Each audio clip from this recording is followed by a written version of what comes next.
학교 다닐 때 읽었던 책 중에 제 인생에 굉장히 큰 영향을 끼친 책 몇 권이 있습니다. 그 중에 하나가 에릭 프롬이라고 하는 사람이 쓴 소유냐 삶이냐라고 하는 책입니다. 그 에릭 프롬이 그 소유냐 삶이냐라고 하는 책에서 사람을 두 유형으로 나눕니다. 하나는 소유형의 인간, 하나는 존재형의 인간 그럽니다. 소유형의 인간은 우리가 다 거기 적혀 있는데 대개 삶의 의미와 목적을 소유에 두고 사는 사람입니다. 무엇을 먹을까, 무엇을 입을까, 무엇을 마실까, 이렇게 돈, 물질, 세상에 속한 것을 소유형이라 얘기했습니다. 근데 존재형의 인간이란 삶의 의미와 목적과 가치를 인간답게 존재하는 데 두고 사는 사람이다라고 그렇게 얘기했습니다. 1992년도가 올림픽이 있었던 해인데 황영재 선수가 금메달 땄던 해고요. 그 올림픽이 끝난 후에 미국에서 목회하는 선배 목사님이 한국에 나오셨습니다.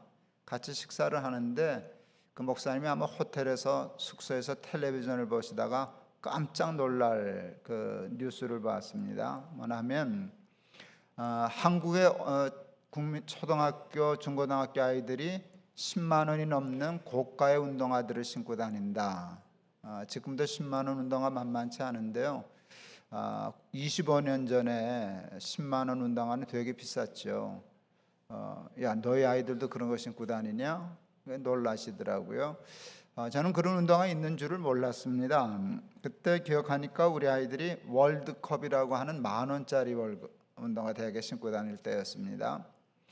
그때 뭐 이제 우리나라 신발이 조금 운동화가 고급화되면서 한 3만 원 정도 이렇게 무슨 팩스 뭐 이런 신발들이 막 나오기 시작하던 때였습니다. 그런데 3만 원짜리 운동화는 들어는 봤는데 10만 원짜리는 보도 듣도 못한 소리여서 무슨 운동화가 10만 원씩이나 하냐. 그래서 아이들한테 물었습니다. 야, 세상에 10만 원짜리 운동화가 다 있냐? 그랬더니 무슨표 농구화가 10만 원이 넘는다고 그랬습니다. 그래서 제가 또 물었죠. 너희 학교도 그런 거 신고 다니는 놈들 있냐? 그랬더니 우리만 빼놓고는 다 신어요. 저희 교회 사택이 그때 개포동에 있었는데요. 거기 좀 부자 동네더라고요. 개포동이 개도 포니는 안 타는 동네라고 그래서 그랬는지 우리 아이들만 빼놓고 뭐 거의 다 그런 신발 신는다고. 그래서 제가 또 물었어요. 근데 왜 너는 사달라고 안 그랬냐? 그랬더니 뭐 사달라고 그래봤자 사주지도 않으실 텐데요. 뭐 그래서 웃었습니다. 제가 사무실에 와서 시간이 되기에 아이들에게 편지를 썼습니다. 그런 신발 사달라고 조르지 않아서 고맙다 하는 편지를 썼습니다. 그러면서 왜 그런 신발을 신으면 안 되는가를 설명해 주었습니다. 답은 간단합니다. 쓸데없다. 황영재 선수가 금메달 딸 때 코롱이라는 회사에서 1억짜리 운동화를 만들어줬습니다. 1억 원을 투입해서 연구하고 개발해서 가볍고 편하고 탄력 있고 뭐 그래서 하여간 운동화 하나 만드는데 1억을 들였어요. 황영재 선수의 1억짜리 운동화를 얘기하면서 그거는 괜찮다. 왜? 쓸데있다. 세계적인 선수가 발에 맞는 운동화를 신고 기록을 단축하고 그것 때문에 메달의 색깔이 바뀌고 이럴 가능성이 있다면 그것이 국가에 주는 유익이 그것보다는 몇십 배, 몇백 배가 될 수 있으니까 필요하면 1억짜리 운동화도 신는 거다. 필요 없으면 10만 원짜리도 신을 필요 없다 하는 얘기를 했습니다. 그러면서 편지 중에 물었습니다. 그런데 너희들이 10만 원짜리 운동화를 신는 이유가 뭐냐? 기록을 단축하기 위함이냐? 국위를 선양하기 위함이냐? 자랑하려고 그러는 거 아니냐? 이거 10만 원짜리야? 나는 10만 원짜리 신발을 신는 사람이야. 그걸 자랑하려고 그러는 건데 조금만 깊이 생각해봐라. 그건 창피한 일이란다. 부끄러운 일이란다. 사람이 오직 변변치 못하면 자기를 자랑하지 못하고 신발을 자랑하겠냐. 내가 10만 원짜리가 안 되니까 10만 원짜리 신발을 자랑하는 거 아니냐. 내가 귀하면 나를 자랑해야지 신발을 자랑하겠냐. 그러면서 이렇게 썼습니다. 너희는 이 다음에 신발 자랑하며 사는 사람이 되지 말고 너희의 사람 됨을 자랑하며 사는 사람이 되거라. 그게요, 에릭 프롬의 소유냐 삶이냐라고 하는 책 전체를 풀어 쓴 거였어요. 내 편지가 그 내용이었거든요. 그게 소유형의 인간이냐 존재형의 인간이냐라고 하는 것이었어요. 근데 그때 우리 큰아이가 15살, 13살, 11살이었어요. 그 편지 알아들었을까요? 못 알아들었을까요? 다 알아들어요. 어른들은 애들이 말귀를 못 알아듣는다고 내가 생각하시더라고요. 그렇지 않아요. 다 알아요. 옳은 말이라는 것, 좋은 말이라는 것, 자기를 위해서 그런다는 거를 다 알아요. 대개. 근데 이것들이 말을 들어요, 안 들어요? 그런데 안 들어요. 왜 안 듣게요? 중2가 돼서 그러는 게 아니에요. 어른들은 다 애들 탓으로만 돌려요. 근데 제가 봤어요. 문제가 우리들한테 있더라고요. 엄마, 아빠, 선생님, 어른들은요, 옳은 말, 좋은 말을 기분 나쁘게 하는 은사가 있어요. 그냥 애들 그냥 억압적으로, 공격적으로 툭툭거리고 이렇게 하니까 말은 맞는데 기분은 나쁘단 말이에요. 말을 저렇게 하실까? 그러니까 그냥 문 닫고 상대를 안 하려고 그러는 거예요. 근데 내가 우리 아이들한테 너 그런 신발 사달라고 그러지 않아서 고마워 하고 하니까 애들하고 말이 되기 시작했고, 감사하게도 그날 우리 아이들이 그 편지를 숙지했어요. 그렇게 옳다고 생각하고 받아들였어요. 참 아들 셋 쉽게 길렀습니다. 제가 그렇게 좀 큰 교회도 있었고 그래서 별로 이렇게 경제적으로 애들 신발 나도 10만 원짜리 사줄 여유는 갖고 살았는데 명품 브랜드 이런 거 지금까지도 별로 관심 없이 잘 키울 수 있었습니다. 여러분 돈 좋으세요? 싫으세요? 정직하시네요. 저는 목사인데요. 돈 좋아하게요? 싫어하게요? 전 되게 좋아해요. 난 돈이 좋지. 돈이 좋지 왜 싫겠어요? 나는 돈 우습게 버는 사람 보면 조금 우스워 보이더라고요. 그건 정직하지 못하거나 잘못됐거나 내 기준으로는 그래요. 돈이 좋죠. 저도 돈 좋아요. 그런데요, 그 돈에 한계가 있다는 걸 알게 됐어요. 돈이 좋은데요, 돈이 우리를 잘 살게는 못한다는 걸 알았어요.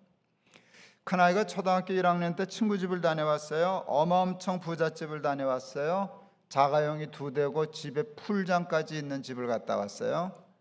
갔다 오더니 호들갑을 떨었어요. 아빠 우리 친구 집 갔다 왔는데요, 되게 잘 살아요 하고 되자에다 힘을 많이 줬어요. 왜 그러냐 그랬더니 자가용 2대야, 집에 풀장 있어. 그때 알았어요. 말을 잘못 가르쳤구나. 굉장히 중요한 단어를 잘못 쓰고 있구나.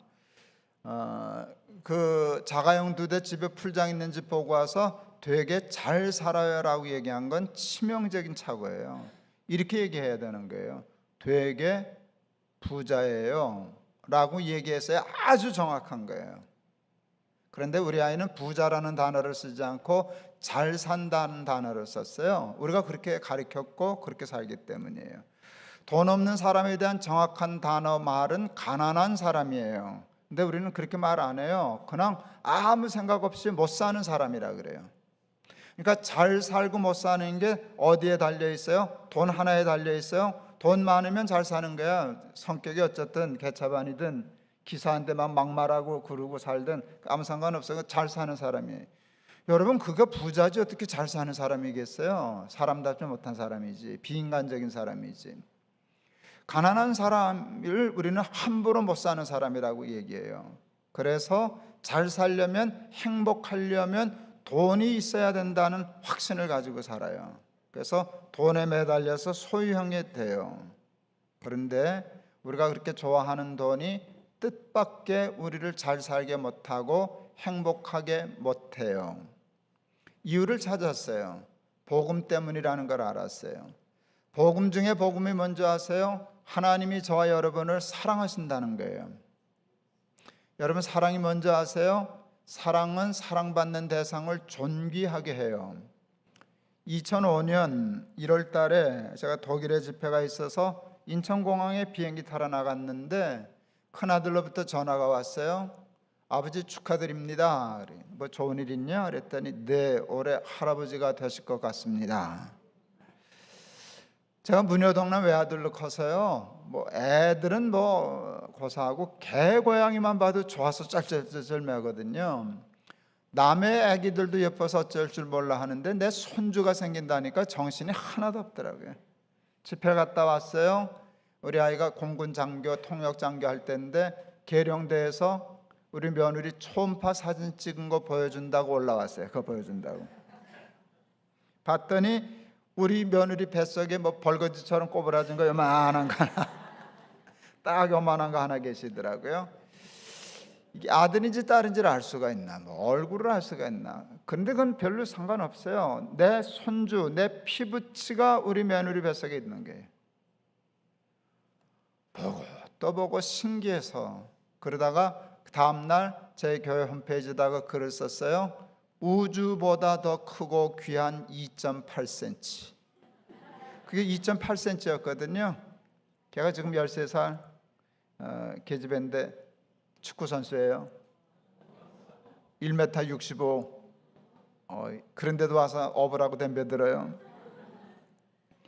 예, 그날 우주가 내 마음으로 들어왔어요. 우주보다 더 크죠, 그 아이가. 그게 사랑이에요. 사랑하기 때문에 2.8cm가 나한테는 우주보다 커요. 내 생명보다 더 귀해요.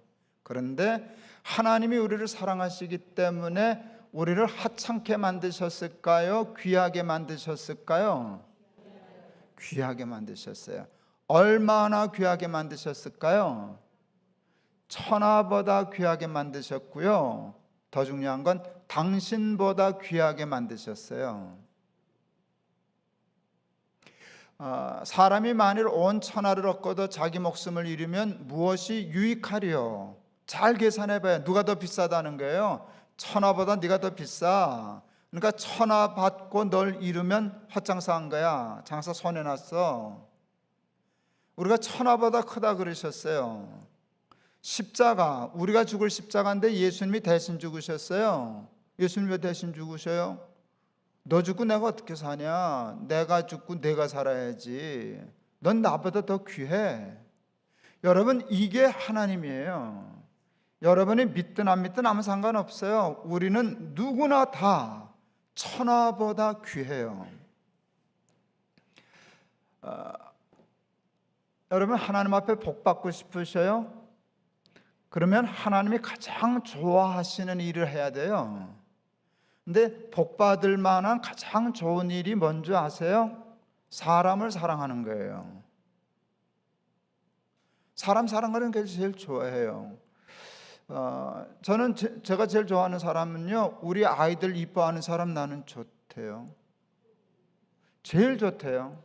우리 애들 이뻐하고 좋아하고 칭찬하고 그렇게 하면 그 사람 좋아요. 우리 아들 건드면 아무리 목사지만 이러고 덤벼, 이게 어디서 우리 새끼를 건드려? 이제 그럴 마음이 생기는 거잖아요. 근데 그게 하나님의 마음이에요. 하나님은 우리를 귀히 여기셔요. 당신보다 귀히 여기셔요. 그리고 천하보다 귀하게 만드셨어요. 그래서요, 큰 문제가 생겼어요. 골치 아픈 문제가 생겼어요. 하나님 우리를 사랑하셔서 천하보다 크게 만드셔서, 그래서요, 천하를 다 얻어도 우리는 만족을 못하게 되어 있어요. 행복은 만족하다는 것인데요, 우리가 너무 커서 세상의 것으로는 채워지지 않아요. 행복은 만족으로 풀 수 있어요. 만족하다, 행복하다 같은 말이에요. 다윗은 시편 23편에서 그걸 이렇게 얘기했어요. 나의 잔이 넘치나이다. 이게 만족이거든요. 물이 요만큼 있네요. 이게 지금 만족한 상태예요? 불만족한 상태예요? 불만이에요. 얼만큼 불만이에요? 한참 만큼. 하나님이 저와 여러분을 사랑하셔서 천하보다 크고 귀하게 만드셨어요. 이걸 천하라 그래 보세요. 다 얻을 수 없지만 다 얻어서 넣으면 찰까요? 안 찰까요? 안 차요. 내가 더 크기 때문에. 제가 비교적 가난한 집에서 태어났어요. 우리 아버지 학교 수의하셨다는 얘기 했나요? 예, 그렇죠. 한 달에 쌀 한 가마 반 벌었어요. 여러분 그랬는데요. 하여간 중3 때 집을 사서 이사 간 날 너무 좋아서 제가 잠을 못 잤어요. 방바닥을 쓰면서 우리 집이다, 바람벽 쓰면서 우리 집이다 그랬어요. 여러분 돈이 주는 만족 있어요, 없어요? 정직하게 있어요, 없어요? 난 있던데요. 잠을 못 자겠던데요. 얼마나 좋은지. 그게 돈의 매력이에요. 그게 돈의 매력이라고요. 그래서 사람은 다 돈을 좋아하는 거예요. 그러니까 그게 정상이에요. 근데 그 돈의 한계 뭐라고요? 제가 며칠 못 잤다고요? 하루 못 잤죠. 이틀 못 자는 사람 있어요. 예민한 사람. 사흘 못 자는 사람도 있어요. 아주 예민한 사람. 일주일 못 자는 사람도 있어요. 미친 사람. 누구도 이렇게 집 가지고 그렇게 오래 못 가요. 그저 그렇고 그런 거로 잊어버려요. 그러다 나중에 왜 이렇게 조금해? 왜 이렇게 너저래? 불만 생기는 거예요. 우리 엄청 가난했어요, 우리나라. 근데 지금 엄청 부자 됐어요. 생각하면 엄청 부자 됐어요. 80불에서 3만 불 올라온 나라가 세상에 없어요. 제가 세계 여러 나라를 다니면서 보는데요. 지금 우리나라 사람들, 우리나라만큼 모든 게 편리하고 좋고 이런 나라 없어요. 소득은 우리보다 높은 나라가 있는데 실제 먹고 사는 거 가만 보면 우리나라가 제일 잘 살아요. 미국 죄송하지만 후져요. 죄송해요. 실제 알 실력은 있지만 실제 사는 거 보면 우리만 나을 거 없어요. 일본이 좀 반짝반짝했었는데 동경 가면 여긴 확실히 그렇다 싶었는데 동경도 색깔이 바랬어요. 지금 제일 색깔이 반짝반짝거리는 건 대한민국이에요. 모든 게 편리하고요, 앞서가고요, 편리하고요. 여러분 대중교통으로부터 시작해서 통신으로부터 시작해서 인터넷으로 이거 세계 최고예요, 여러분.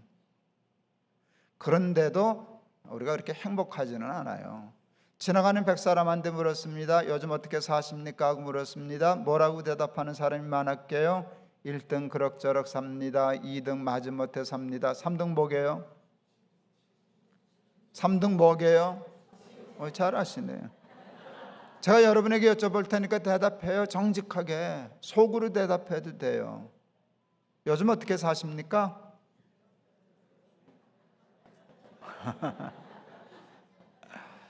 예, 이게 답이 뭔지는 아는데 정직하게 말하라면 그 답을 얘기할 수 없다고요. 그렇지 않으니까. 그저 그렇고 그렇지 뭐 그렇게 까무러치게 좋아요. 그냥 그저 그렇고 그래요. 그런데도 사람들은 아직도 돈이 우리를 잘 사게 한다는데 못 벗어나요. 그래서 국회의원, 대통령 선거 나오면 제일 먼저 나오는 것 중에 하나가 경제 공약이에요. 내가 하면 소득 5만 불, 10만 불. 10만 불 좋지. 3만 불보다야. 여러분 80불에서 3만 불이 됐는데도 그저 그렇고 그런데 3만 불에서 10만 불 된다고 뒤집어질까요? 논리적으로 생각해야지. 좋게야 좋지만 그렇게 그저 그렇고 와봤더니 그냥 거기네 이제 그러지 않겠어요? 10만 불 되면 또 그럴게요. 옆집에 헬리콥터 샀대 이런 허튼 소리 하고 살 거예요. 그러니까 그냥 그렇다고 돈을 우습게 벌 거는 아니지만 돈이 많다고 잘 산다는 생각은 버려야 똑똑한 거예요. 돈 벌어야죠. 열심히 벌어야죠. 많이 벌면 좋죠. 잘 쓰면 좋으니까. 그러나 돈이 많으면 잘 살 거다라고 하는 착각은 버려야 돼요. 사람의 생명이 소유의 넉넉함에 있는 게 아니에요. 시편 16편 2절 다윗이 이렇게 고백해요. 주 밖에는 나의 복이 없나이다. 굉장히 중요한 말이에요. 주 밖에는 복이 없다니까 복은 주 어디에 있어요? 안에 있어요. 그런데 사탄은 우리가 주 안에 있는 거 좋아해요? 밖에 끄집어내기를 좋아해요? 어떻게 하든지 끄집어내려고 그래요. 근데 사람 안 나가요. 왜? 밖에 뭐가 없으니까. 복이 없으니까 이 복도 없는데 그걸 뭐라 나가? 복은 여기 있는데. 근데 사탄이 속여요. 야 여기도 복 많어. 이거 봐 여기 복 있잖아. 하고 드는데 그게 진짜 복이게요? 가짜 복이게요?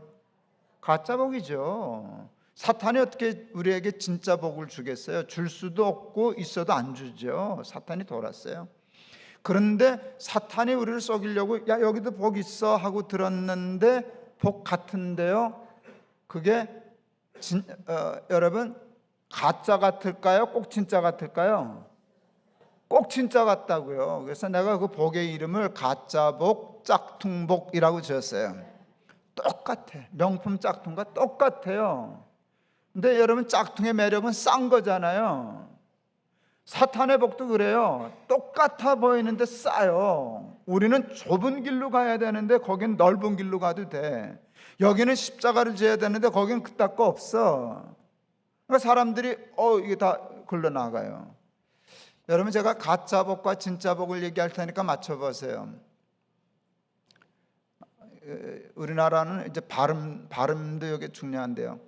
저는 발음이 정확해서 잘 구별할 거예요. 하나는 진짜고 하나는 가짜예요. 평안과 편안 들으셨죠? 비슷하죠? 개념도 비슷하고 발음도 비슷한데 영판 다른 거예요. 편안과 평안 어느 게 진짜 복이에요? 한 사람도 틀리는 건 못 봤어요. 그런데 돈은 우리에게 편안의 문제를 해결해 줘요? 평안의 문제를 해결해 줘요? 예, 돈은 편안의 문제를 해결해 주는 도구예요. 편안도 나쁠 거 없어요. 편한 게 좋지. 뭐하러 생고생을 하고 살아요? 편한 게 좋지. 여러분 걸어가는 것보다 자가용 타는 게 좋지. 조그만 차 타는 것보다 큰 차 타는 게 좋죠. 왜요? 편하니까. 편하니까. 그런데 여러분 편한 게 나쁜 건 아닌 것 같은데 그게 썩 좋은 게 아니에요. 저 당뇨병도요, 이게 편해서 생긴 병이에요. 지금이라도 과감하게 저 자가용 내다 버리고요, 죽으나 사나 전철 타고 다니면 저는 그냥 약 안 먹어도 될 것 같은데요. 근데 나는 그냥 약 먹고 차 타자. 이게 타협하고 사니까 그 차가 너무 좋아가지고. 근데 저거 내다 버리면 불편해지면 저는 건강해져요. 나가서 땅 파고 노동하고 땀 흘리고 걷고 뛰고 이러면 저는 당뇨 문제 없어요. 근데 사람은 편해지면서 약해지는 거거든요. 정신도 약해지고 몸도 약해지고 그러니까 이게 가짜라고요. 가짜. 고3 때 국어 선생님이 2학기 때 들어오시더니 그러셨어요. 야 이놈들아, 너희들 소원이 뭐냐? 우리 친구놈이 그랬어요. 예, 아침 먹고 자고 점심 먹고 자고 저녁 먹고 자는 겁니다. 우리 선생님 그러시더라고요. 예, 이 자식들아, 대학 떨어져서 사흘만 잡아라. 쥐약 생각난다. 제가 대학 떨어졌어요. 그러니까 대학 떨어진다고 문제될 거예요. 대학 떨어진 놈도 이만큼 됐으면 괜찮죠. 전 정말 내가 그랬어요. 나 우리 애들 하려면 하고 안 하려면 안 하고. 그래서 우리는 공부하는 일에는 상중하 다 있어요. 근데 상도 잘 됐고 중도 잘 됐고 하도 다 잘 됐어요. 예, 그랬어요. 하여간 그래요. 쓸데없는 얘기했어요. 하여간 공부 뭔 얘기하다가 얘기를 놓쳤어요. 제가 무슨 얘기했어요? 하여간 편안 하려고 그랬어요. 대학 떨어졌어요. 그래서 속상해서 아침 먹고 자고 점심 먹고 자고 저녁 먹고 잤어요. 사흘 잤어요. 창피해서. 미치겠더라고요. 잠이 안 와가지고. 시간이 그렇게 긴 줄 몰랐어요. 그런데도 창피하니까 나가기 싫었어요. 시간 되게 안 가더라고요. 그래서 신문을 다 읽었어요. 한 글자도 안 빼놓고 읽었어요. 시간이 안 가니까. 그때 이거 있었어요. 이거 보면 2줄 광고. 엄마가 아프다 돌아와라 이런 거 있었어요. 생각나요? 그거 다 읽었는데도 죽겠더라고요. 안 가. 그때 먹지는 않았지만 쥐약 생각 나더라고요.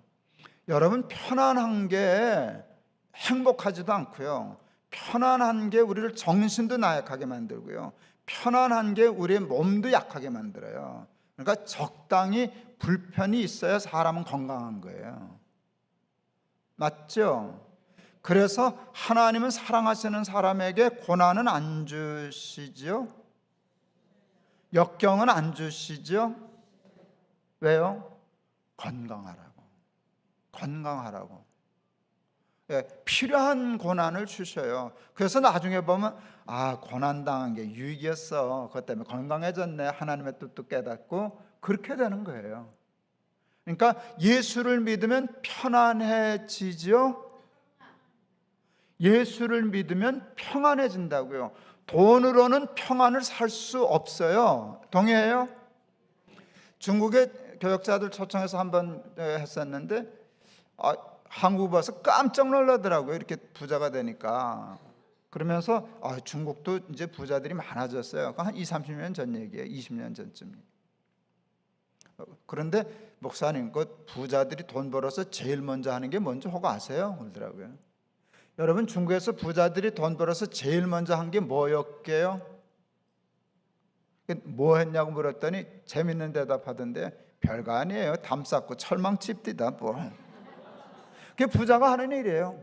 불안하거든. 담 쌓고 철망 쳤어요. 옛날 우리도 그랬어요. 부잣집 담에는 담 쌓아놓고 거기다 못 꼽았어요.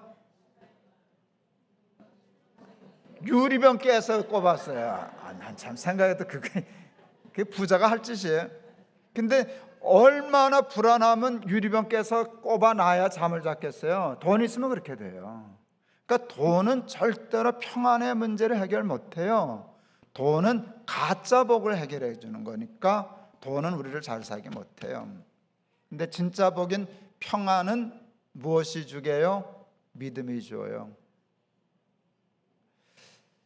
우리 막내 아이가 6살 때 골목을 내려가고 있었는데 5학년짜리가 올라오셨어요. 그놈을 보더니 눈이 반짝반짝거렸어요. 왜 그러냐 그랬더니 저 형아가 나 때렸어, 복수해달라고. 그러니까 그놈이 이제 초죽음에 이제 맞게 생겼으니까. 근데 뭐 애비가 애 때렸다고 현행범인 가서 야단치겠지만 며칠 전에 내 애 때렸다고 너 왜 우리 이건 잘 안 돼서 못 들은 척 그냥 가려고 그랬어요. 그랬더니 막내가 억울한지 내 손을 뿌리치더라고요. 지 발로 가서 5학년짜리 발로 찼어요. 대형 사고죠. 6살짜리가 5학년 차셨어요. 무사했게요, 안 했게요? 무사했게요, 안 했게요? 했죠. 왜? 내가 있잖아요, 내가. 그날 제가 다윗이 골리앗 어떻게 이겼는지 완전 정복했어요. 다윗 6살, 골리앗 5학년, 하나님 80kg 딱 떨어졌어요. 그때 제가 80kg 좀 넘었어요. 그러니 우리 아들이 내가 없으면 도망가야 돼. 5학년짜리 보면 또 맞을까 봐. 아빠가 있으면 가서 발로 찾아도 돼. 우리 아버지 80kg야. 너는 칼과 단창을 가지고 내게 나오지만 나는 만군의 주 여호와의 이름을 가지고 내게 나간다. 여호와는 나의 목자시니 내게 부족함이 없으리로다. 그가 나를 푸른 초장에 누이시며 쉴 만한 물가로 인도하시는도다. 기가 막힌 시예요. 근데 여러분, 양은 눕지 않는다는 거 아셔요? 양 누워 자는 거 보신 분 계세요? 양이 누워서 자는 거 보신 분 계시냐고요? 예수님 오실 때까지 못 봐요, 여러분. 건 양은 눕지 않아요. 여러분, 동물 중에 누워 자는 거는요, 강한 놈들만 누워 잘 수 있어요. 사자, 호랑이, 사람이 누워 자요. 사자 누워 자도 누가 건들 놈이 없기 때문에 그러는 거예요. 그걸 누가 건들겠어요? 근데 양이 누웠다, 그건 이제 그만 살겠다는 뜻이에요. 아유, 나 피곤해. 아이고, 이게 물어가라는 거예요. 나 이제 안 살 거야. 나 안 살 거야. 나 이제 그만 살래.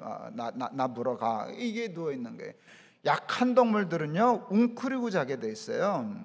바스락 소리 나면 뛰고 봐요, 보고 뛰어요?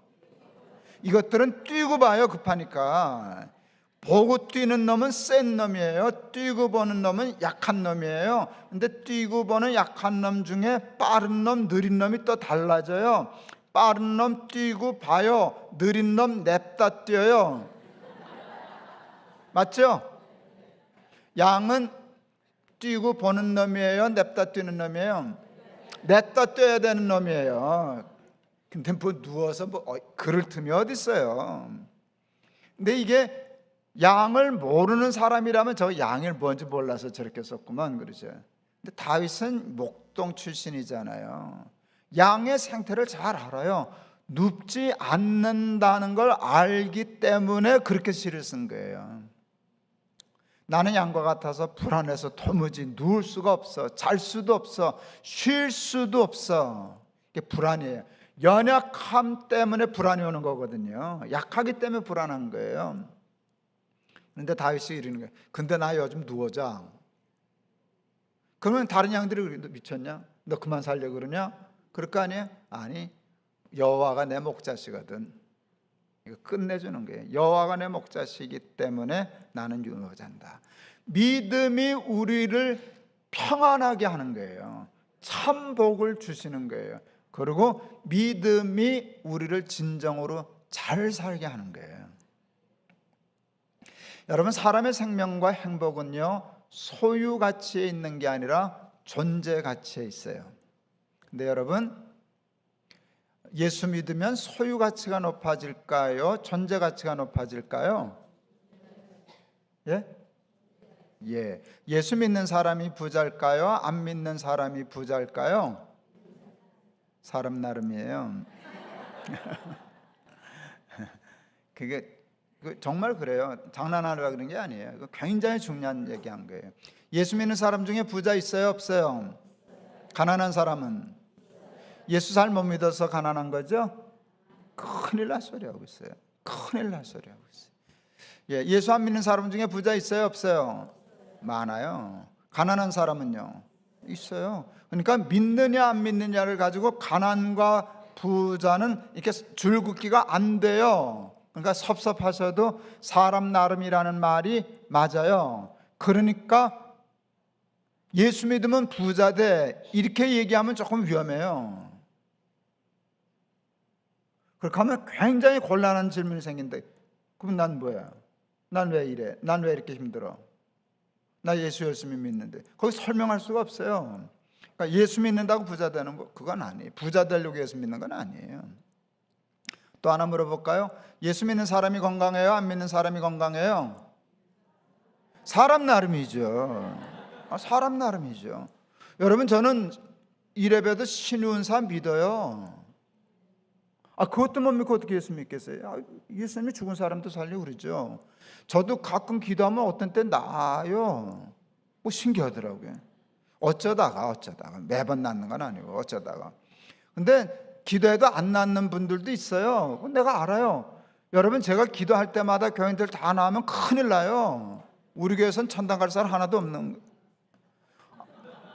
밤낮 살아나는데 언제 가겠어요? 여러분, 그러니까 그냥 기도해서 나으면 하나님 뭐 일 더 하라는가 보다. 그리고 열심히 살다 갈게요. 그러면 되는 거고, 기도하는데 뭐 치료하는데 잘 안 낫는다. 그러니까 빨리 마음 고쳐먹고 갈 준비를 해야지. 우린 저기 가면 되는데 뭐 그렇게 겁나가지고 바들바들하고 그래요? 이제 하나님 나 부르신 신호가 있는가 보다. 하나님 나 하나님 앞에 갈게요. 그러고 가면 되는 거지. 그러니까 예수 믿는다고 기도하면 다 낫는 것도 아니고 그렇지 않아요. 예수 안 믿는 사람 중에 100살고 건강한 사람 얼마나 많은데요. 건강하려고, 부자 되려고, 성공하려고 예수 안 믿어도 성공할 수 있어요. 예수 안 믿어도 부자 될 수 있어요. 예수 안 믿어도 얼마든지 건강할 수 있어요. 섭섭하시죠? 난 예수 믿는 사람만 부자 되면 참 좋겠어요. 그렇게 하면 여기 몇 터질 거야 지금. 이 벌써 교회 엄청 큰 거 지었을 거예요. 그리고 여기 교회 들어오려고 번호표 돌릴 거예요 앞에서. 그런데 하나님 사기치지 않으시거든. 예수님, 사람이 목사들이 가끔 사기치지만 하나님 사기 안 치셔요. 근데 여러분, 정말 우리를 행복하게 하고 잘 살게 하는 건 존재 가치에 있다 그랬어요. 내가 가치 있어야 되는데 예수를 믿어야만 존재 가치가 높아져요. 예수를 안 믿고 소유 가치는 얼마든지 높일 수 있어요. 그런데 이게 설마 싶지만 예수를 안 믿고는 존재 가치를 높일 수가 없어요. 제가 설명해 드릴게요. 왜 그런가? 존재 가치는 존재 목적에서만 오기 때문이에요. 모든 존재하는 것에는요, 존재 목적이 있어요. 여러분, 이 마이크에 존재 목적이 있어요? 없어요? 뭐예요? 작은 목소리를 크게 확성하는 거예요. 근데 얘는 지금 목적대로 존재하고 있어요? 못하고 있어요? 하고 있어요. 소리 잘 나잖아요. 그러니까 가치가 있어요? 없어요? 가치가 있으니까 지금 이 자리 있잖아요. 어느 날 얘가 고장 날 거예요. 물건이니까 고장 나겠죠. 소리 모양은 똑같은데 소리가 안 나. 그러면 뭘 잃어버렸어요? 목적을 잃어버린 거예요. 그러니까 모양은 번듯한데 목적과 존재가 불일치하는 상태가 되는, 그렇죠? 목적을 잃어버리는 순간 빛의 속도로 동시에 없어지는 게 있어요. 뭐가 없어지게요? 가치가 없어져요. 가치. 그래서 소리 안 나면 얘 여기 있어요, 없어요? 어디 가게 얘? 버려요, 쓰레기통에. 이걸 뭐에 쓰겠어요? 갖다 버리지. 그러니까 모든 존재의 가치는, 소유 가치는 돈의 세상에 많아요. 그러나 존재 가치는 반드시 물어야 돼요. 목적이 뭐지? 내가 이 땅에 존재하는 목적이 뭐지? 그걸 물어야 되고요, 찾아야 되고요, 그리고 그걸 살아야 돼요. 그것 외에 내 가치를 높이는 일은 있을 수 없어요. 그래서 목적을 찾아야 되는데, 지금 알아들으시는 중이죠? 뭐 철학 교육 같지만 이게 어려운 얘기 아니에요. 이게 초등학교 아이들도 정신 차리면 다 알아듣는 얘기예요. 존재 목적을 찾아야 되는데 존재 목적에도 원칙이 있어요. 모든 존재의 목적은 존재로부터 말미암지 않아요. 존재케 한 이로부터 말미암아요. 이것도 어렵지 않아요. 여러분, 마이크의 존재 목적은 마이크가 만들어요? 마이크를 만든 사람이 만들어요? 마이크를 만든 사람이 만들어요. 여러분, 이 시계의 목적은 시계가 만들어요? 시계를 만든 사람이 만들어요? 강대상은요? 얘는요? 예, 하나님이죠. 제 존재 목적을 제가 결정할까요? 저를 창조하신 하나님이 결정하시는 걸까요? 그러니까 잘 사는 것은 내 욕심대로, 내 생각대로, 내 뜻대로 사는 걸까요? 나를 창조하신 아버지의 뜻대로 사는 게 잘 사는 걸까요? 그런데 왜 여러분은 욕심대로 살아요? 왜 여러분 마음대로 살려고 그래요? 아니에요. 내 뜻을 꺾고 주여 말씀하옵소서, 주의 종이 듣겠나이다. 그래서 힘들어도 어려워도요, 하나님의 말씀을 늘 생각하고 거기서 하나님의 뜻을 깨닫고 내 삶의 의미와 목적을 찾고 힘들어도 갖다 붙여가지고 말씀과 삶이 일치하는 삶이 될 때 가난할 수도 있어요. 장사하다 실패할 수도 있어요. 대학 떨어질 수도 있어요. 그러나 그에게는 그 상관없이 정말 사슴과 같이 높은 것을 다니게 하셔서요, 구원받은 삶, 하나님의 나라의 삶을 살게 될 줄을 믿습니다. 저는 이 찬송 참 좋아요. 높은 산이 거친 들이 초막이나 궁궐이나 내 주 예수 모신 것이 그 어디나 하늘나라. 여러분, 하나님 나라의 삶을 경험하게 되면은요, 세상은 있어도 좋고 없어도 괜찮아요. 사도 바울이 기가 막힌 얘기를 했어요. 나는 부한데 처할 줄 알아. 기억나시죠? 나는 부한데 처할 줄 알아. 이게 무슨 뜻인 줄 아세요? 나도 돈 좋아. 그 뜻이에요.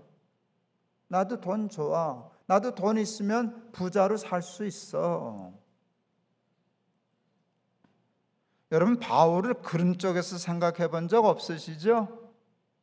밤낮 고생하고 매 맞고 이런 쪽만 있었는데, 사도 바울은 뜻밖의 고백을 그렇게 해요. 난 부한데 처할 줄 알아.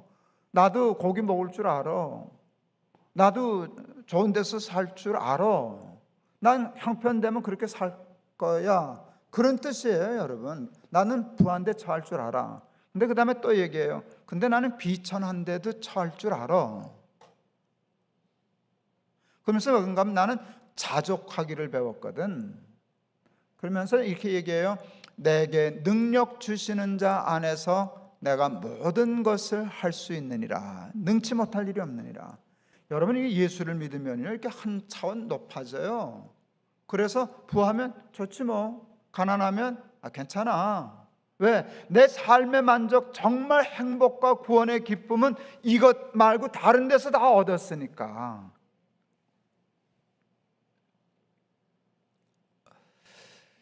예, 저는 작년에 은퇴했어요. 우리 교회는 원로 목사 없어요.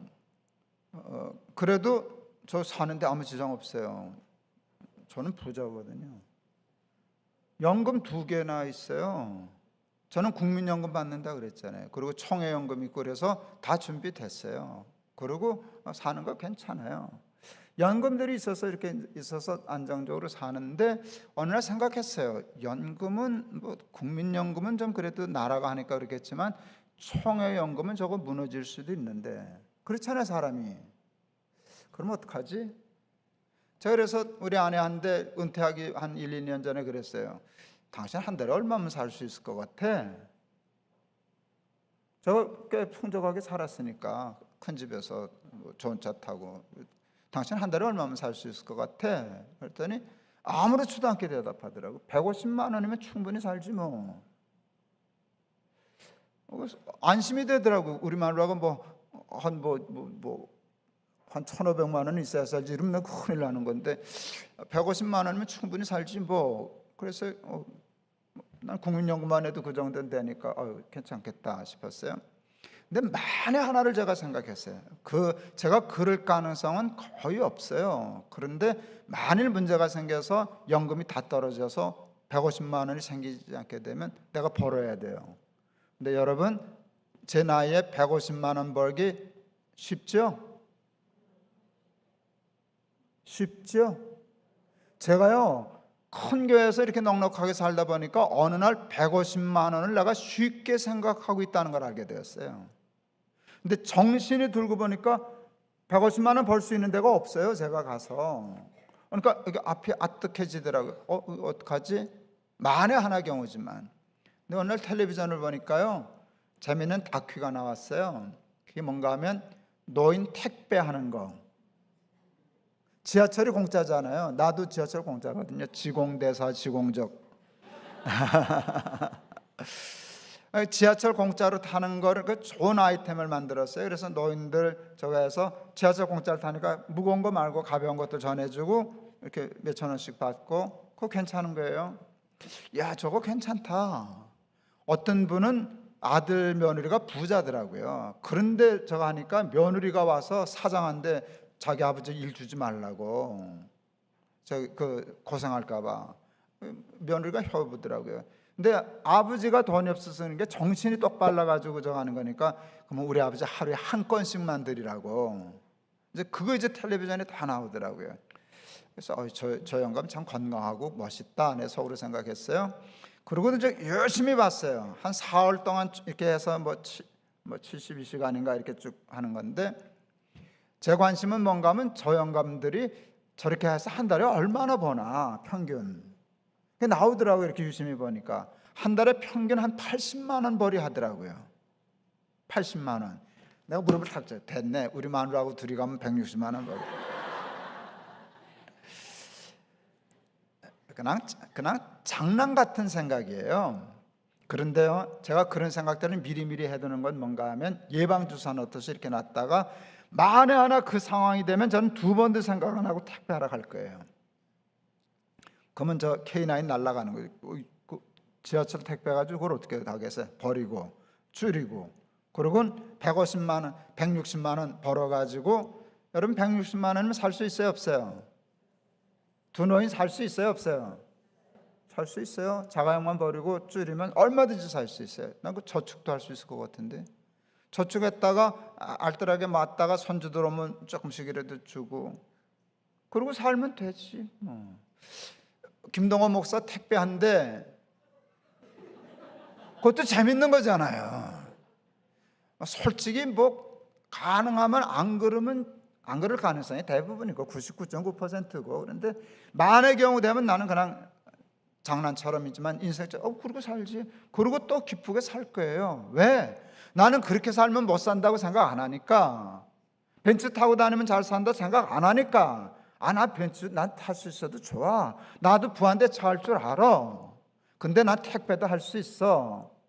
이게 바울의 자신감이에요. 왜? 속에 너무 든든한 게 있으니까. 든든한 큰 보험 들어놓은 게 있으니까. 있으면 좋고 없으면 상관없다는 거예요. 그렇게 되면 세상이 감당할 수 없는 사람이 되는 줄을 믿습니다. 그러니까 잘 살려면 예수를 잘 믿어서 거듭나서 하나님 나라를 바라보고 살아야지. 밤낮 뭐 먹을까 뭐 먹을까, 누구는 연봉 얼마 받나, 너 자가용 못하냐, 밤낮 그러고 살면 이거 예수 헛 믿는 거라 그 말이지. 그래서 예수를 믿을 때는요, 하나님의 뜻이 무엇인가, 하나님의 말씀과 내 삶을 일치는 작업을 열심히 해서 이거 맞추는 사람들 되기를 바랍니다. 제가 연애할 때요, 편지를 잘 썼어요. 애들 교육도 편지를 많이 써서 했었어요. 편지 쓰는 거 좋아했어요. 지금도 글 쓰는 걸 좋아하니까. 편지를 쓰는데 마음에 안 드는 게 있어요. 글씨가 마음에 안 들어요. 저는 제가 악필이거든요. 근데 한 번도 불편하지 않았어요. 연애하기 전에는. 난 다 읽으니까. 뭐 이렇게 봐도 다 보니까 아니까. 그러니까 뭐 나 알게 쓰면 되는 거지, 뭐 누구 보여줄 필요가 없었으니까. 근데 편지는 내가 보려고 쓰는 게 아니잖아요. 내가 좋아하고 사랑하는 사람이 하니까 글씨도 예쁘면 좋겠는데 이놈의 게 예쁘게 써줘야 말이지. 그래서 제가 연애 편지를 쓰면서 글씨를 다시 시작했어요. 초등학교 아이 1학년 깍두기 공책, 정말 그거 사다 놓고 글씨를 다시 썼어요. 글씨를 만들었어요. 그렸어요. 정성껏 하니까 저는 필압이 높아요. 지금까지도. 꾹꾹 눌러서 정성껏 썼어요. 글씨가 컸었어요. 그래서 아주 그림을 그렸죠. 제가 방위 갔었는데요, 글씨 잘 쓴다고 제대할 때까지 궤도병 했어요. 교육대 때 궤도 쓰는 거 했었어요. 아내한테 편지를 쓰다가 편지라는 시를 썼어요. 편지라는 시를 써서 편지에 써서 보냈더니 그 편지 읽고 시집 왔어요. 우리 마누라. 읽어드릴까요? 편지. 깨끗이 손을 씻고 자리에 앉아 한자 정성껏 편지를 쓴다. 사랑하는 사람에게 쓰는 편지, 진실이고파 아름답고파 썼다간 지우고 또 썼다간 지우고 마음같이 써진 편지 마무리하다 그만 잘못 써진 글씨 하나 죽죽 2줄 그어 지워버리고 계속 쓰면 될 것을 다시 손 씻고 와 처음부터 쓰는 편지, 당신께 쓰는 편지. 잘 썼죠? 시집 얼마나 하죠? 그런 편지 받고 시집 안 하면 그건 바보지. 냉큼하더라고요. 진짜로 냉큼 하더라고요. 그게 내 진심이었으니까. 제가 결혼할 때 제가 신대원 졸업반이었는데요, 아무것도 아내에게 약속해 줄 수 있는 게 없었어요. 목사가 부자 되려고 신학교 갔겠어요? 목사가 자가용 타고 살 줄 꿈도 못 꿨었어요. 그때 그런 거 없었어요. 목사가 대형교회에 대해서 내가 나처럼 살 거라는 생각, 욕심도 안 냈고 기대도 안 했고 생각도 할 수 없었어요. 그래서 결혼할 때, 프로포즈 할 때 남자들이 치는 사기도 나는 못 쳤어요. 내 평생 불 안 묻히고 살게 해주고 이런 거 할 수 없었어요. 아무것도 약속. 그래서 내 약속은 이거예요. 그냥 열심히 살게. 열심히 살아서 삶의 열매가 맺히면 그거 당신 다 줄게. 그러면 됐지 뭐. 예, 그 진심이었어요. 나를 줘야지. 내가 줄 수 있는 것 아무것도 없어요. 그랬더니 나중에 보니까 다른 것도 많이 줬더라고요. 내가 그 약속 못한 걸 줄 수 있었지만 그건 부한테 찰 줄 아는 것으로 갈 거지만 그게 중요한 게 아니라 내가 중요한 거 아니에요. 우리 아내가 나 때문에 좋았게요, 안 좋았게요?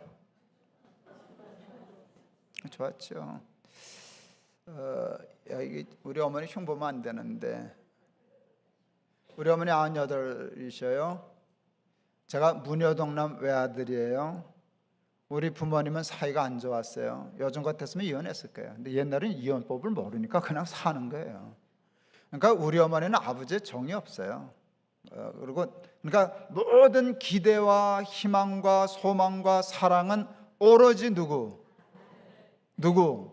나 아들 나. 예, 그러니까 나는 우리 어머니의 아들이고 남편이고 애인이고 거의 하나님이고 모든 것이에요. 결혼을 했더니 딴 여자가 들어온 거예요, 우리 집에. 우리 어머니는 우리 아내를 연적으로 봤어요. 연적이 사사건건 싫은 거예요. 우리 어머니 상당히 예수 잘 믿는 분이거든요. 정말 괜찮은 여자거든요. 근데 이 질투, 이 연적을 대하는 거는 그랬어요. 아마 우리 아내가 딸 낳았으면 절대로 무녀동네 외아들한테 시집 안 보냈을 거예요. 내가 그거 알아요. 혼났거든요. 정말 죽으러 혼을 났어요. 어느 날 정말 견디다 힘드니까 보따리 싸고 안 산다고 간다 그러더라고요. 근데 잡을 수가 없었어요. 너무 힘든 걸 아니까. 사실 이혼해서 보내주고 싶었어요. 근데 제가 말 한마디로 딱 잡았어요. 그 다음에는 아무리 힘들어도 간다 소리 안 하고 지금까지 잘 살아요. 제가 뭐라 그러는지 아세요? 당신 힘든 거 알아. 당신 가도 나 말 못해. 나라도 갈 거야. 우리 아내가 38kg까지 갔었으니까 할 말 없어요. 근데 제가 이렇게 얘기했어요. 어머니 때문에 힘든 거 알아. 그거 다 알아.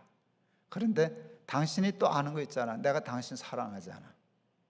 내가 사랑하는 게 어머니 괴롭히는 것보다 작으면 가라. 못 견딘다.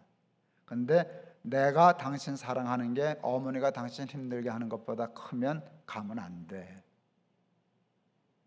가만히 있더니 그냥 놓고 살았어요. 아무것도 못 줬어요. 시집살이 힘든 시집살이 하고 뭐 여러 가지 다 적었었는데 그 약속은 지켜서 나 줄게. 나 줄게. 그런데 그게 통했던 것 같아요. 그래서 지금이 결혼 때보다도 좋으네요. 제가 지난번 집회할 때도 요 얘기를 했더니 오래 저 잘 아는 장로님이에요. 저 아주 좋아하는 장로님이에요. CBMC도 같이 하고 그러더니 같이 저녁 먹다 그러더라고요. 목사님 이번에 거짓말 하나 했어요 그러더라고요. 그게 뭐냐 그랬더니 지금 40주년이거든요. 나는 아내에게 실증이 안 난다고, 아내가 지금이 결혼 때보다 더 좋다고. 그거 거짓말이라고. 그래서 진짜라고. 장로는 그거 진짜라고. 믿고 안 믿는 건 상관없는데 나는 진짜라고. 그랬더니 정말이에요. 신기하게 생각하더라고요. 신기하게 생각하는데 여러분 이게 중요하잖아요. 내 삶으로 아내. 그래서 그리스도 아내에게 쓰는 편지 그러다가 그 편지를 손으로 쓰는 게 아니라 내 삶으로 쓰겠다 한 건데, 그때 생각한 게 내가 그리스도께 쓰는 편지가 되어야 되겠구나. 내 삶이 그리스도께 쓰는 편지가 되어야 되겠구나 생각했어요. 그랬더니 이 본문이 딱 생각나잖아요. 그래서 이 본문이 그 내용이라고 생각했어요. 근데 어느 날 보니까 비슷한데 달라요. 내가 생각한 건 그리스도께 쓰는 편지였고요. 오늘 본문에 바울이 고린도 교인에게 얘기한 건 그리스도께 쓰는 편지가 아니에요. 그리스도의 편지예요. 둘 다 좋은 거예요. 그런데 어느 게 더 좋은 거게요? 그리스도께가 좋게요? 의가 좋게요? 의가 더 좋은 거예요. 뭐가 다른지 아세요? 그리스도께 쓰는 편지는 내가 그리스도께 쓰는 거예요. 그리스도의 편지는 그리스도가 쓰는 거예요. 근데 그리스도가 쓰는 편지가 나예요. 나를 가지고 세상 사람들한테 뭘 얘기하고 싶으신데 나 복잡하고 그럴 거 없어. 김동호 봐. 제가 내 편지야. 제가 내가 말하는 것과 똑같이 살아. 이거 이렇게 되면 좋지 않겠어요? 난 그 소리 듣고 싶어요. 하나님, 내가 그리스도께 쓰는 편지처럼 열심히 살 테니까 어느 날인가는 드디어 마침내 그리스도의 편지가 되게 해 주십시오. 괜찮죠? 그러시길 바랍니다. 제가 기독교 교육과를 해가지고요, 교육을 공부해서요, 늘 그러니까 목회 버킷리스트 중에 하나는 학교를 세우는 것이었어요. 근데 하나님이 제가 하고 싶었던 건 다 하고 목회를 끝나게 해주셨어요. 학교를 세웠어요, 천안에. 근데 제가 교장도 좀 하고 이사장도 했는데 저는 은퇴를 앞두고는 제 사역의 방향을 정했어요. 그것을 저는 이름을 지었는데 뭔가 하면 거푸집 사역이라고 이름을 지었어요. 거푸집은 껍데기죠. 세멘트 콘크리트 할 때 콘크리트가 그 레미컨이 묽으니까 이렇게 틀을 잡아줘야 되잖아요. 그래야 모양이 갖춰지고. 그런데 세멘트가 굳으면 거푸지면 어떻게 해요? 떼어서 버려요. 그게 나여야 돼요. 나도 한때는 콘크리트였던 적이 있어요. 어른들이 이렇게 해주고. 이제 내가 어른이 되었으니까 이제는 내가 이렇게 하고 이걸 막아줘야 돼요. 그래서 그 사역을 생각했어요. 오늘도 우리 그 높은 뜻 교회 장로님 만나서 저기 했었는데, 자기 회사에 와서 이제 예배하는데 우리 교회 그 한 교회 부목사님들 했었는데 그 9월 며칠 날 그 목사님이 다른 데를 꼭 가야 돼서 비니까, 목사님 그 우리 안 목사님 핀치히터로 오세요. 기분 좋으시죠? 예, 제가 지금 그렇게 됐어요. 제 제자 같은 우리 교회 청년부 하다가 목사 된 사람이 땜빵 하러 다니는 목사. 근데 그게 제 역할이라고요. 그래야 내가 나다워지는 거거든요. 나도 알맹이 든 때가 있었죠. 근데 지금은 껍데기가 돼야 돼요. 껍데기는 굉장히 중요한 거예요. 하여간 제가 그걸 생각했어요. 그래서 교장이라고 하지만 일 안 해요. 왜? 껍데기니까. 그러니까 누가 다 하나 교감이 다 해요. 왜? 그래야 그 사람이 어느 때 되면 교장 만들어주려고 내가 하는 거니까, 이사장은. 그런데 한 가지는 내가 꼭 그래도 해야 되겠다 생각했어요. 아이들에게 제가 택한 일은 하나야. 애들 안아주겠다. 보기만 하면 안아주겠다. 그래서 첫날 학교 등록해서 오는 날부터 애들 첫놈 오는 날부터 기다렸다가 오면 안아주기 시작했어요. 애들이 당황하더라고요. 이 할아버지 왜 이러시나. 어느 놈 튀어서 도망가고 어느 놈 버티는 놈도 있고 그러는데, 볼 때마다 꽉꽉 안아주기 시작했어요. 했던 애들도 내가 진짜 이뻐서 안아주니까 알잖아요. 언젠가부터는 와서 안기더라고요. 그리고 꼭 안기 시작했어요. 언젠가부터는 나를 보면 차에서 뛰어요. 그러니까 내가 보면 차가 들어오는 걸 보면요, 통학차가 들썩들썩해요. 할아버지 왔다고, 교장 할아버지 왔다고. 와서 애들이 안기고 이러면 행복하죠. 이제 정말 은퇴를 앞두고 몇 번 못 가게 생겨서 내가 꾀를 냈어요. 날 잊어버리지 말아라. 내가 너희들 사랑했다는 거 잊어버리지 말아라 해가지고 꾀를 냈어요. 향수를 뿌리고 가기 시작했어요. 제가 향수 쓰는 멋쟁이는 아니거든요. 향수를 해가지고 여기다 뿌리고 갔어요. 왜 여기다 뿌렸게요? 안으면 코 박히는 자리. 향수 잔뜩 뿌려놓고 코 박아놓고서 이러고 있죠. 그러면 그냥 그거 맞는 거예요. 아이들은 향기를 기억하거든요. 사람 다 마찬가지. 향기를 기억해요. 어느 날 우리 학부모한테 그 얘기를 했는데, 아이 엄마가 제 페이스북에다 글을 올렸어요. 목사님 성공하셨네요. 그래요. 왜요? 어제 그랬더니 아파트에 엘리베이터를 탔는데 애가 그랬다는 거예요. 엄마, 할아버지 냄새 난다. 그러니까 누가 나하고 똑같은 향수를 쓰는 사람이 탔다가 내린 거예요. 그 냄새가 나니까 애들은 금방 내 생각, 여기 코 박고 있었으니까 할아버지 냄새 난다. 그 다음 말이 더 기가 막혔어요. 아, 할아버지 보고 싶다. 그 얘기를 올려서 그 다음 날 내려갔지 뭐, 학교 가서. 향기, 그게 성경에 있어요. 너희는 그리스도의 향기다. 사람들이요, 우리에게서 그리스도를 맡아야 돼요.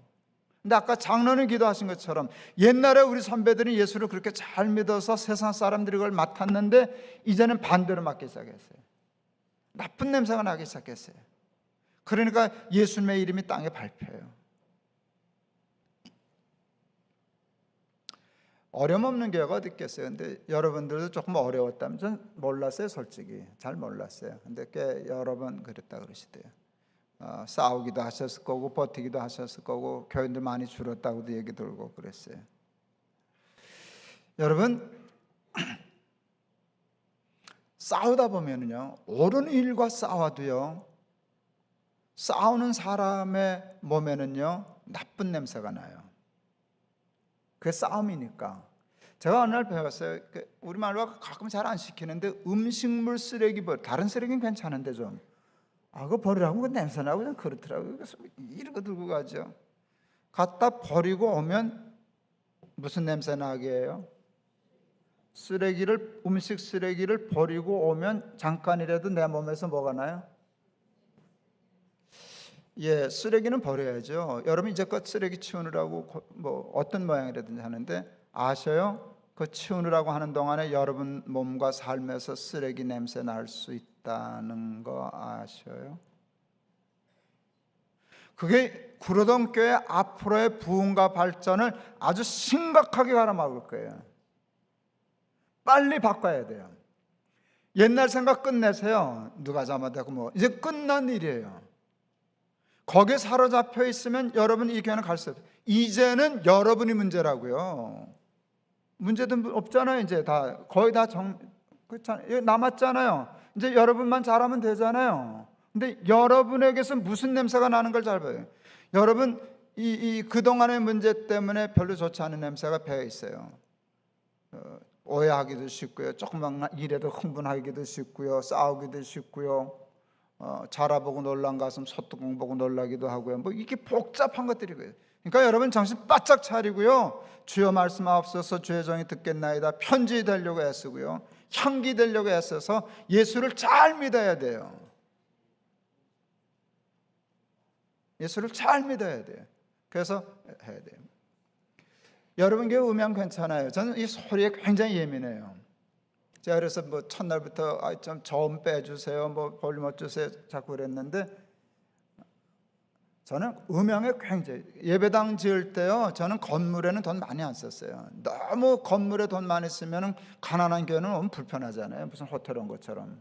그래서 돈 정말 안 쓰고 했어요. 근데 엄청 돈 쓴 게 두 가지 있어요. 설계비하고 음향비. 동안교회가 97년대 건축할 때 음향만 10억 썼어요. 10억 더 썼어요. 지금은 10억 쓰는 교회들 꽤 많은데요. 그때는 동안교회가 최초였어요. 제가 소리 굉장히 중요하게 생각해요. 큰 교회니까 소리가 여기서나 끝에서나 정확하게 들어야 되고 그 음색이나 이게 하여간 정확해야 돼요. 그래서 제가 소리에 굉장히 민감해요. 근데 어느 날 보니까 예수님이 세례 요한에 대해서 기가 막힌 표현을 쓰시더라고요. 세례 요한은 광야에서 외치는 자의 뭐라고요? 아유, 어떻게 그렇게 사람을 소리라 그러실까? 근데 저는 소리를 알거든요. 소리가 얼마나 중요하다는 걸 알거든요. 그건 이런 뜻이에요. 제가 이제 가면 음향에 민감하니까 좋아하는 음향 기기나 뭐 마이크나 이런 게 있지 않겠어요? 제일 좋아하는 거. 그건 돈만 비싸도 사고 싶은 거. 그 있는데 예수님이 이러신 거예요. 세례 요한이 나는 제일 저 소리가 제일 마음에 들어. 예수님은 말씀이에요. 이 말씀은 소리를 통해서만 사람들에게 전달돼요. 그러니까 좋은 스피커 마이크 시스템을 찾아요. 나 같은 사람. 예수님도 좋은 스피커를 찾는데 이게 좀 없거든요. 소리가 잘 안. 그 역할을 할 사람이 없는데 세례 요한 저는 광야에서 외치는 자의 소리야. 참 잘 전달해. 저는 시를 쓰고 싶었어요. 근데 저는 글 쓰는 스타일이 시는 아니에요. 좋아만 하지. 그래도 하도 좋아하니까 3편 썼어요. 3편 중에 2편은 연애하다가 썼어요. 그게 끝이에요. 이제 잘하면 이제 쓸 것 같기도 해요. 근데 한 편은 세례 요한이라는 시예요. 읽어드릴까요? 싱거운데요. 읽어드릴까요? 네. 세례 요한 김동호, 내가 썼으니까 김동호. 장난 아니에요. 그에게서는 소리가 났다. 끝. 그 한 줄을 써놓고요. 몇 년을 기다려. 몇 줄은 더 써야 되니까 안 써졌어요. 몇 년 만에 한 줄 더 썼다가 지웠어요. 한 줄은 뭘로 썼나? 그에게서는 소리가 났다. 좋은 소리가 났다. 근데 그게 사족이더라고요. 그냥 그에게서는 소리가 났다 하면 다 포함된 걸 거기다 갖다 붙여서 글이 죽어요. 그래서 빼버렸어요. 그리고 끝냈어요. 저는 편지 되고 싶어요. 편지 되고 싶어요. 향기 되고 싶어요. 예수 잘 믿는 향기 되고 싶어요. 그리고 좋은 소리 나는 사람 되고 싶어요. 아이들에게 부탁했어요.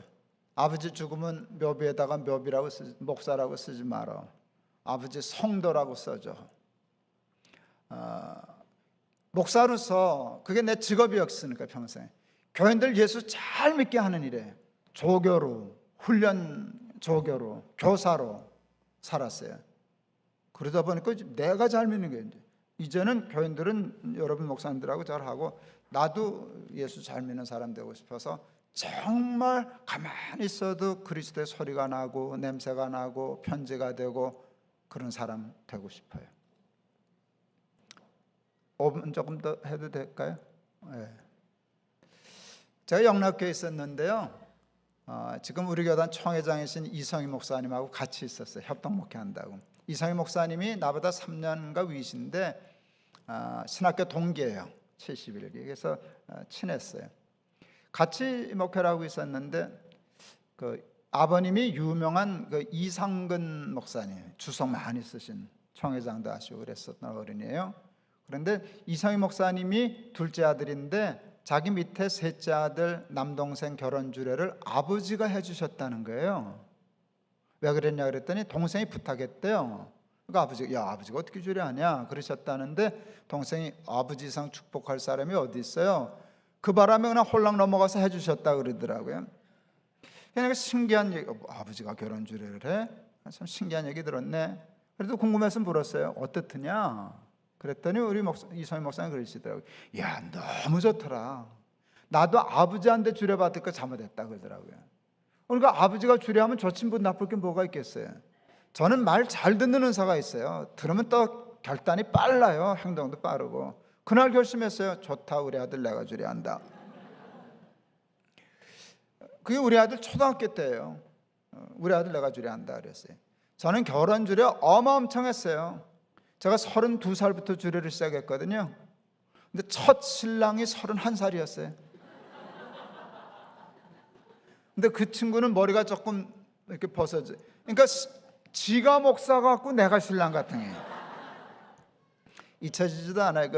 그 어린이 대공원 그 후문 쪽에 가면 그때 백악관이라고 하는 예식장이 처음 문 열어서 할 텐데 그때 결혼식을 갔더니 하객들이 다 웃는 거예요. 너무 새파란 게 와서 주례한다 그러니까. 그래서 웃지 말라고 내가 나이 많은 사람 장례도 한다고 이제 그러고 결혼 주례 했던 거 생각나요. 수도 없이 주례를 많이 했는데 어느 날 신랑 신부가 이렇게 들어올 때 상상했어요. 저 애들이 내 아들 며느리라면 내가 언젠간 주례할 거니까. 그러니까 상상을 미리 했어요. 그랬더니 울컥하더라고요. 내 아들 며느리를 주례한다는 상황으로 딱 들어가니까 제가 그런 면도 좀 있거든요. 싸납기도 하지만 또 감정적인 때가 있으니까 울컥하는데 목이 탁 메더라고요. 그때 알아챘어요. 아, 우리 아들 며느리 저할 때 주례해서 길게 하면 안 된다. 이게 말이 맥히니까. 그러니까 길어야 된다, 짧아야 된다. 짧아야 된다.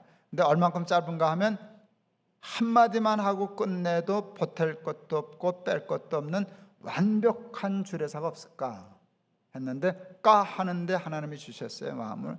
그게 이거예요. 예수 잘 믿는 사람이 되라. 끝. 그냥 목사로서가 아니라 난 내 아들 며느리 손주를 걸고 예수를 잘 믿으면 잘 산다는 확신이 있어요. 우리가 잘 사는 것, 부자 되는 건 몰라도 잘 사는 건 예수 믿는 길 외에는 없으니까 그냥 교회 다니는 거 말고 예수를 진짜 잘 믿는 거, 향기가 되고 편지가 되고 소리가 되는 거. 어느 날 중동부 교사 둘이 결혼을 하는데 남자는 검사였고 신부가 발레하는 여자로서 양가 집안들이 어마어마한 집안이었어요. 하객도 한 1000명 이상 되고 주례를 하는데 뭐 엄청난 집이 돼서가 아니라 그 친구들이 너무 믿음이 좋아서 이뻤어요. 마음으로. 목사가 나이 차이는 나고 뭐 별로 안 나지만 내 아들 며느리 같다는 생각이 들 정도로 이뻤어요. 그래서 들어오는데 우리 아들 며느리 주례할 때 해주는 주례사를 해줄까?